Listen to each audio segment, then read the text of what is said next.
नमस्कार, मैं शरद दुबे बोल रहा हूं और आप देख रहे हैं सीएनबीसी आवाज़ में लाइव मार्केट्स का ओवरऑल अपडेट। और आज जो है मुनाफे का मंगलवार था और आपके जो निफ्टी जो है 2 दिन के लूजिंग स्ट्रीट के बाद निफ्टी ने तकरीबन 1.7% गेन दिखाई है और आपके सेंसेक्स में 800 पॉइंट से ज़्यादा उछाल देखने को मिला और निफ्टी बैंक में तकरीबन 600 पॉइंट की उछाल देखने मिली।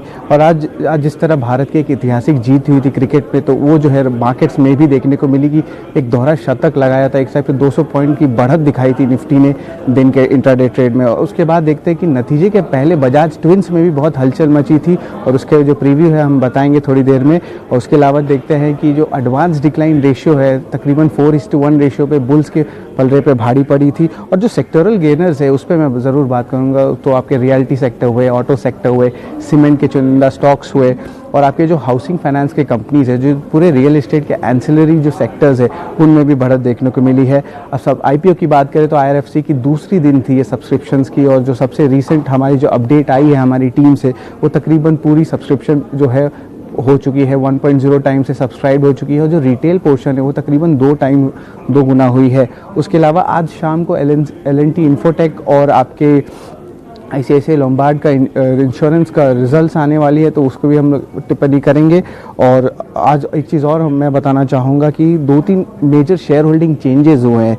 जो क्वार्टरली का जो शेयर होल्डिंग पैटर्न्स दिखाया जाता है उस पर हम लोग फोकस करेंगे। तो सबसे पहले हम लोग देखते हैं कि जेके टायर में सचिन बंसल का नाम आया है, जो 1.34% स्टेक दिखाया गया है। सचिन बंसल एक्स फ्लिपकार्ट के को फाउंडर थे। और उसके अलावा जो टाटा केमिकल्स का प्रमोटर शेयर होल्डिंग का है उसमें देखा गया है कि जो उसके टाटा सन्स जो होल्डिंग कंपनी है टाटा ग्रुप की, उन्होंने अपना स्टेक बढ़ा दिया है 29.39% से 31.9% तक, तकरीबन 2% का ग्रोथ देखने को मिला है। पॉलीकैब में भी दो फॉरेन फंड्स हैं उनमें एंट्री हुई है और आईआरएफसी ने एग्जिट मारा है तकरीबन 4% स्टेक सेल करके।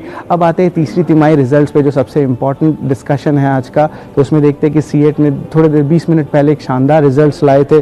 तो उसमें सीएट में आप याद रखिएगा, उसमें रिप्लेसमेंट का जो थीम होता है, टायर्स का रिप्लेसमेंट होना जो कोविड से निकल के आ रहे, तो वो जो है इस क्वार्टर पे दिखने को मिल रहा है नंबर्स पे। नेट प्रॉफिट में भी बढ़त 2 गुना हुई है और आपके जो रेवेन्यू है तकरीबन 26% बढ़ी है।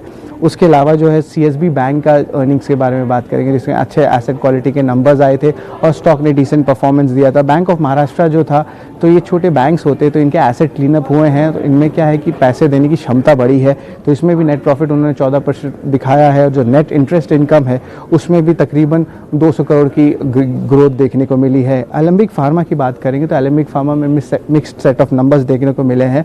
तो उसके जो इंडियन बिजनेस है वो बढ़िया ग्रोथ देखने को मिला, लेकिन जो उसके जो एपीआई बिजनेस है यूएस की, उसमें जो है थोड़ी स्लो डाउन देखने को मिली है, इसीलिए स्टॉक में भी उसमें फ़र्क देखने को मिली है। उसके अलावा हैट्सन एग्रो ने बहुत अच्छा नंबर दिया है और ये पैकेजिंग कंपनी है, और इस पैकेजिंग कंपनी में जो एफएमसीजी हुई या आपकी फार्मा के पैकेजिंग जो होती है, जो कोविड के कारण ये पैकेजिंग कंपनीज में बहुत यूज़ हो रही है, तो उसमें भी बहुत अच्छे नंबर्स लाए हैं।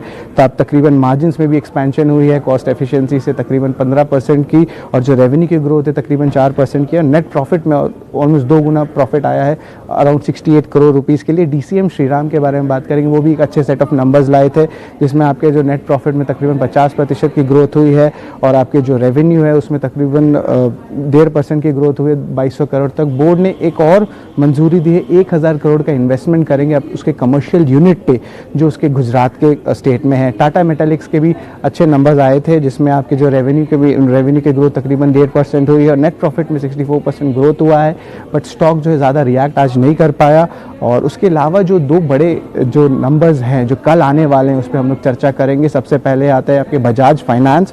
सो बजाज फाइनेंस में एक्सपेक्टेशंस है कि तकरीबन जो नेट इंटरेस्ट इनकम है वो तकरीबन 10% डाउन होगा ईयर ऑन ईयर, तकरीबन 4443 करोड़ में, और जो नेट प्रॉफिट है उसमें भी तकरीबन 26% डाउन टिक देखने को मिलेगा, जो तकरीबन 1190 करोड़ पे आएगी। तो नेक्स्ट जो आपके जो नेट इंटरेस्ट मार्जिन्स होते हैं वो जो है ईयर ऑन ईयर और सिक्वेंशियली दोनों में डिग्रोथ देखने मिलेगा, और जो प्रोविजंस रहेंगे ज़रूर एलिवेटेड रहेंगे। तो मैनेजमेंट की जो कमेंट्री है वो बहुत ज़रूरी होगी देखने के लिए कि आगे इस स्टॉक पे कैसे बढ़ा जाए। उसके अलावा आपके हैवल्स है कंज्यूमर ड्यूरेबल स्पेस में, तो इस कंज्यूमर ड्यूरेबल स्पेस बहुत चहक रहा था पिछले एक महीना से, और वो कंज्यूमर ड्यूरेबल इंडेक्स में भी बहुत अच्छी ग्रोथ देखने को मिली थी।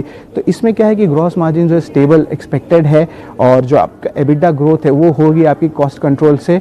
और उसके अलावा जो लॉयड की बिजनेस है उसका जो मैनेजमेंट आउटलुक है वो बहुत इंपॉर्टेंट होगा।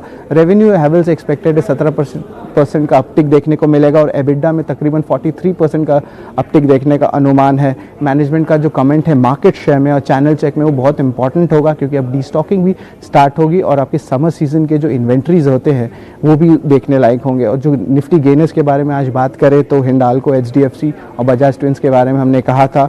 और मिड कैप गेनर्स में आपके LTTS थे, इंडिया फर्स्ट बैंक थे, और जो हाउसिंग फाइनेंस कंपनीज के बारे में हमने कहा था, और अपोलो टायर्स भी थे।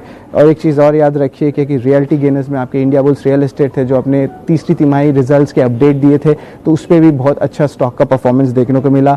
शोभा ओबरॉय रियल्टी ने भी 4 से 6% का ग्रोथ देखने मिला, और DLF जो था जो अपने 6 ईयर हाई को आज टच किया। और जो रिजल्ट गेनर्स है जो हम लोग डिस्कस कर चुके हैं। धन्यवाद।